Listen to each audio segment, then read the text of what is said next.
Boa tarde a todos, os acadêmicos de ciências da Faculdade de Atenas. Mais tarde, a gente vai assistir a palestra da doutora Ana Paula, né, em que ela vai se aprofundar no tema da destrocardia sólitos e conceitos inversos. No entanto, né, como todos os alunos eles foram convidados, isso inclui os calouros que acabaram de começar o primeiro período agora, a gente da Liga Acadêmica de Cardiologia tomou a iniciativa de estar fazendo esses panfletos, que eu acredito que todos vocês já receberam, para a gente explicá-lo brevemente antes da palestra e servir de nivelamento e facilitar a compreensão de todos. Os participantes da nossa liga são o Ian, a Larissa Morato, Roberta, Thalia, Laura Braz, Luiz Gabriel e eu, Gabriel Domingues. Então, para iniciar o nosso conflito, a gente quis colocar esse trecho de uma canção do Milton Nascimento, que ela diz o seguinte: amigo é coisa para se guardar do lado esquerdo do peito, dentro do coração. A gente decidiu ilustrar essa frase, já que nem todas as pessoas nascem com o coração do lado esquerdo do peito, né, da nossa cavidade torácica. E é exatamente essa alteração de posição que é definida como destrocardia. Então, qual que é a definição correta dessa alteração? Ela é uma doença genética com característica autossômica recessiva. O que isso quer dizer? Autossômico significa que não tem influência do sexo do indivíduo. Então, ela acontece da mesma forma, tanto em homens quanto em mulheres. E recessiva torna obrigatória a presença de um alelo recessivo tanto no pai quanto da mãe. Os pais desse indivíduo têm que ser pelo menos possuidores, né, de um alelo recessivo dessa doença, para então o filho ter a chance de apresentar essa alteração. E o filho com essa alteração, ele vai apresentar uma má formação embriológica, aproximadamente ali na quarta e oitava semana, né, que é exatamente o período de formação do sistema cardiovascular. E numa formação normal do coração, o tubo cardíaco ele se dobra e flexiona no próprio eixo e acaba apontando para a esquerda. Na destrocardia, o tubo cardíaco ele se flexiona para o lado errado e acaba apontando para a direita. Sendo assim, todos os vasos sanguíneos daquela região também serão afetados. A artéria aórtica irá sair no ventrículo esquerdo, fazendo a curva em direção do lado direito, e a veia cava inferior, ela vai estar do lado esquerdo, E essa alteração faz com que o ápice do coração ele fique direcionado para o lado direito do tórax. Anatomicamente falando, né, há um deslocamento do eixo maior, base do ápice, do coração para o lado direito do tórax, com reversão da inclinação apical. Essa malformação decorre de uma rotação anômala do tubo primitivo do coração para a esquerda, no qual o laço bulbo ventricular se dobra para a esquerda no período da quarta semana, em uma imagem especular do normal. Né? Nas imagens, na primeira imagem do panfleto, a gente consegue perceber isso. A destrocardia, ela pode acontecer de duas formas diferentes. Se a mudança de posição ela acontece apenas no coração, essa doença vai receber o nome de destrocardia com citos inversos sólidos. Mas se essa mudança ela afetar outros órgãos também, a exemplo das vísceras do abdômen e do tórax, ela vai receber um nome específico, que é de destrocardia com citos inversos totais. Nas duas imagens, a gente consegue perceber o indivíduo normal, na esquerda, e o indivíduo que possui a destrocardia inversos totais na direita. A gente consegue perceber essa mudança de posicionamento nos órgãos internos do indivíduo. Agora, falando um pouco mais a respeito da incidência, de uma forma geral, a destrocardia associada a citos inversos, ela atinge 1 a cada 10 mil pessoas. Isso, como eu já falei, independentemente do sexo e da etnia do indivíduo. Já associada a citos sólitos, ela é menos frequente, sendo 1 a cada 30 mil nascidos vivos. E se a gente analisar os indivíduos adultos, essa taxa cai ainda mais, sendo 1 a cada 900 mil adultos, 1 a cada 900 mil adultos. E essa diferença, né, dos nascidos para os adultos ocorre principalmente porque o indivíduo que apresenta a destrocardia, ele está mais sujeito a doenças cardíacas ou extracardíacas associadas, o que reduz a expectativa de vida desses indivíduos. Agora, mais a respeito dos aspectos fisiológicos. Como todos nós sabemos, o coração ele é um órgão muscular que atua como duas bombas. A parte direita do coração leva o sangue para os pulmões e o lado esquerdo do coração é responsável por enviar o sangue para o restante do corpo. Cada lado do coração também é subdividido em átrio e ventrículo, sendo que o sangue vai do átrio para o ventrículo e depois sai do coração através das artérias. O coração ele é composto por tipos de músculo, sendo eles atrial e ventricular. Estes contraem-se quase como músculos esqueléticos, mas com uma duração maior de contração.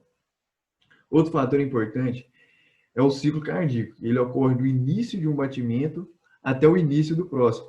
Assim, o ciclo cardíaco consiste no período de relaxamento, chamado de ácido, né, que reduz a pressão interna, permitindo a entrada de sangue naquela região, seguindo pelo período de contração, que é chamado sístole, que aumenta a pressão interna, obrigando o sangue a ser expulso por aquela região, né? Para que ocorra a contração, o coração apresenta uma área chamada nódo sinusal, e que estes gera impulsos cardíacos. O impulso cardíaco ele se difunde por ambos os átrios e sofre um retardo de cerca de 0,1 segundo na passagem para os ventrículos. Dessa forma, esse retardo permite que os átrios eles se contraiam antes do ventrículo, gerando assim o ritmo cardíaco.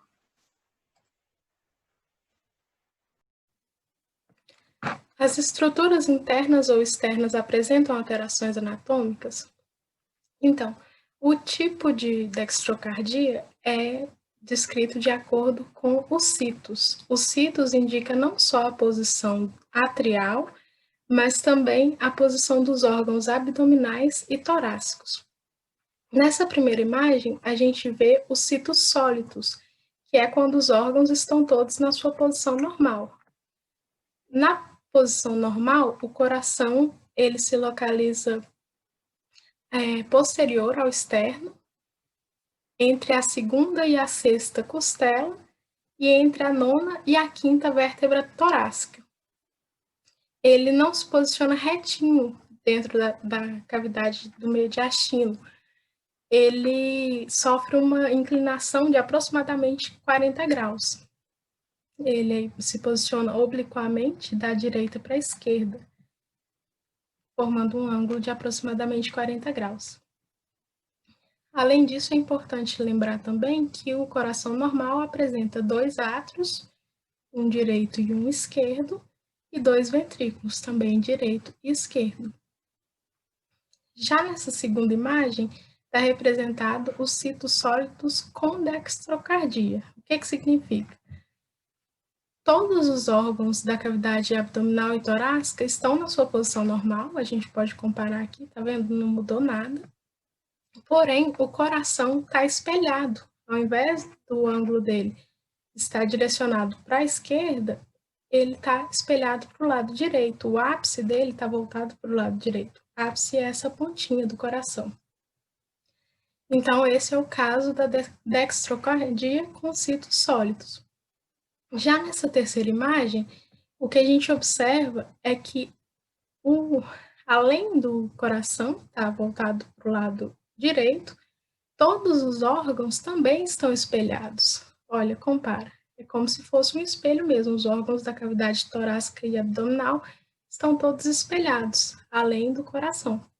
Esse é o caso dos citos inversos totalis, também conhecido como citos inversos com dextrocardia. Já nessa quarta imagem, a gente observa que o coração está na sua posição normal, com o ápice voltado para a esquerda, porém as vísceras estão invertidas. Esse é o caso que a gente chama de citos inversos com levocardia. É um caso extremamente raro e a gente colocou só como curiosidade, porque não é o foco do nosso trabalho. Em alguns casos de dextrocardia, pode acontecer de coração, além de estar fora da posição tradicional, também apresentar outras alterações, como, por exemplo, o ventrículo direito com 2 saídas, que é um defeito no qual as 2 artérias do coração se ligam ao mesmo ventrículo, ao contrário do coração normal, onde cada artéria se liga a um ventrículo. Nesses casos, o coração também apresenta uma pequena ligação entre 2 ventrículos, para permitir a saída do sangue do ventrículo esquerdo, que não possui nenhuma saída. Dessa forma, o sangue rico em oxigênio se mistura com o sangue que vem do corpo. Outra alteração que pode acompanhar a dextrocardia é a má formação da parede entre os átrios e os ventrículos, que acontece quando os átrios não apresentam divisão entre si, assim como os ventrículos, fazendo com que o coração tenha um átrio e um ventrículo grandes, em vez de dois. A falta de separação entre cada átrio e ventrículo permite a mistura dos sangues, o oxigenado e o não oxigenado, e leva ao aumento da pressão nos pulmões. Em alguns pacientes com dextrocardia também pode acontecer um defeito na abertura da artéria do ventrículo direito, que é quando a válvula entre o ventrículo direito e a artéria pulmonar se encontra mal desenvolvida e por isso não abre de forma adequada, o que dificulta a passagem do sangue dos pulmões e impede a oxigenação adequada do sangue. Além disso, embora seja uma malformação cardíaca mais rara, o problema das artérias trocadas no coração pode surgir com mais frequência em pessoas que têm dextrocardia. Esse problema faz com que a artéria pulmonar esteja ligada ao ventrículo esquerdo, em vez de se ligar ao ventrículo direito. Assim como a artéria aorta se encontra ligada ao ventrículo direito. Assim, o sangue oxigenado sai do coração e passa diretamente para os pulmões, e não passa no resto do corpo, enquanto o sangue sem oxigênio sai do coração e passa diretamente para o corpo, sem receber o oxigênio nos pulmões. Aspectos histológicos do coração. Sabe-se que o coração é constituído por algumas túnicas, também conhecidas como paredes do coração. Elas são o endocárdio, o miocárdio e o pericárdio. Então, eu vou falar um pouquinho sobre cada uma delas. Vou ampliar um pouco a imagem para vocês verem melhor. Então, o endocárdio, essa mais interna, ele é constituído por endotélio, que é um epitélio pavimentoso simples, e repousa sobre uma fina camada subendotelial, de tecido conjuntivo frouxo, contendo fibras elásticas e colágenas, além de algumas células musculares lisas. Essa camada subendotelial está conectada com o miocárdio através da camada de tecido conjuntivo, comumente chamada de subendocardial, que contém veias, nervos e ramos do sistema de condução elétrico do coração, que são as chamadas células de Purkinje.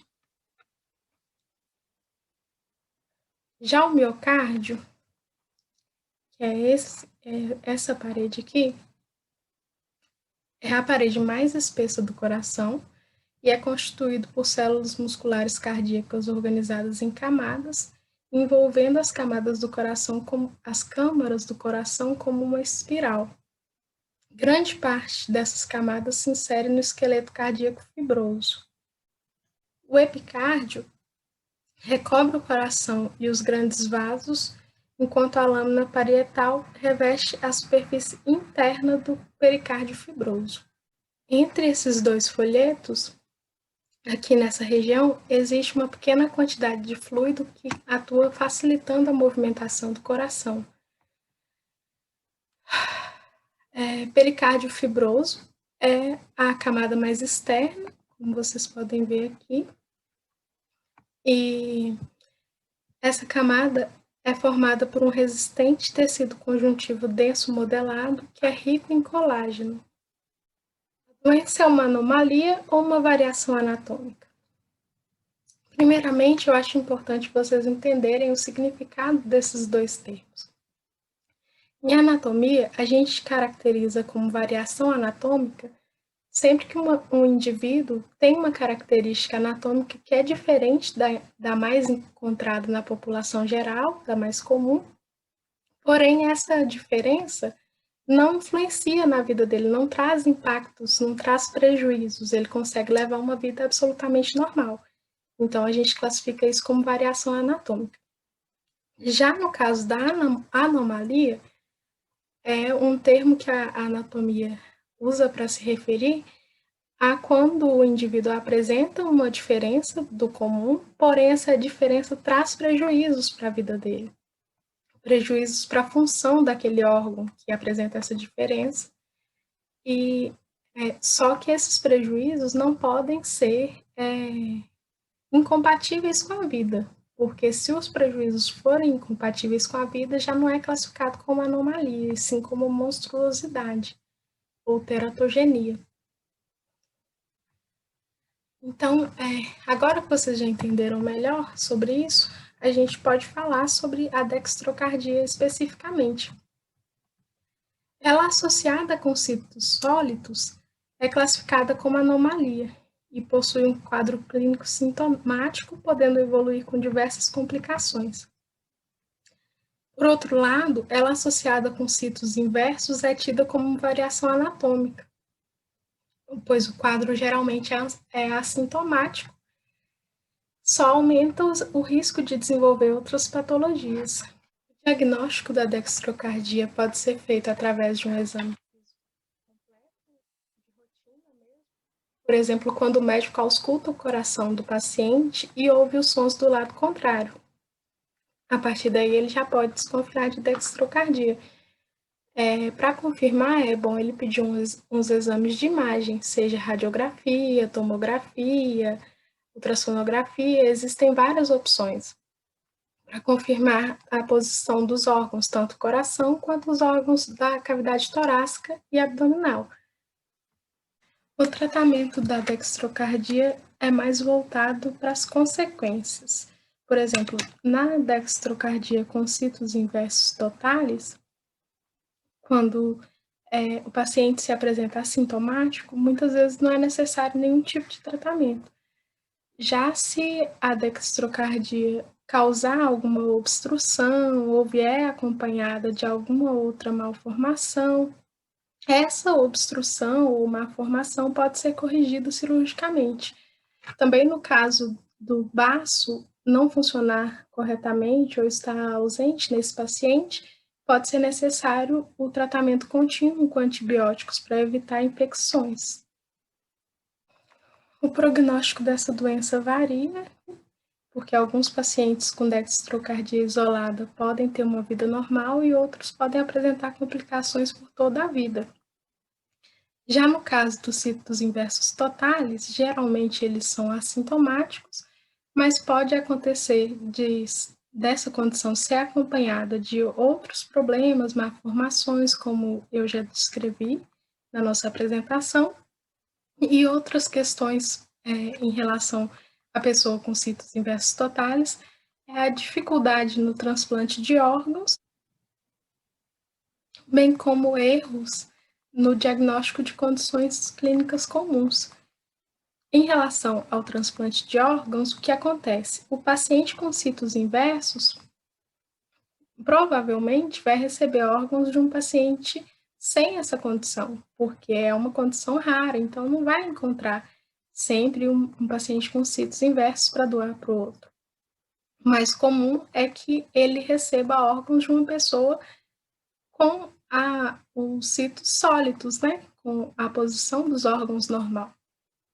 E acaba havendo uma certa incompatibilidade dos órgãos da pessoa normal com o da pessoa com citos inversos. Algumas vezes é difícil encaixar perfeitamente os órgãos na hora do transplante, então isso é uma das dificuldades que um paciente com citos inversos enfrenta. Já também outra questão do paciente com citos inversos é que ele pode ter dificuldade em receber diagnóstico em condições clínicas simples. Por exemplo, o apêndice em pessoas com citos sólidos, né, pessoas com os órgãos em posição normal, fica do lado inferior direito do abdômen. Então, se um paciente chega na emergência se queixando de muita dor do lado inferior direito do abdômen, o médico logo vai desconfiar de apendicite, vai fazer o diagnóstico, vai tratar. Já o paciente com citos inversos, se o médico não sabe que ele tem essa condição, não vai conseguir diagnosticar, porque ele vai chegar lá se queixando de dor do lado esquerdo, que não é o comum na apendicite. E essa demora no diagnóstico, essa dificuldade em fazer os diagnósticos corretos, pode colocar em risco, inclusive, a vida do paciente com citos inversos. Em nome do grupo, eu agradeço a atenção de vocês e informo que nas próximas páginas vocês vão encontrar o sumário explicando todos os termos técnicos que foram usados nesse panfleto.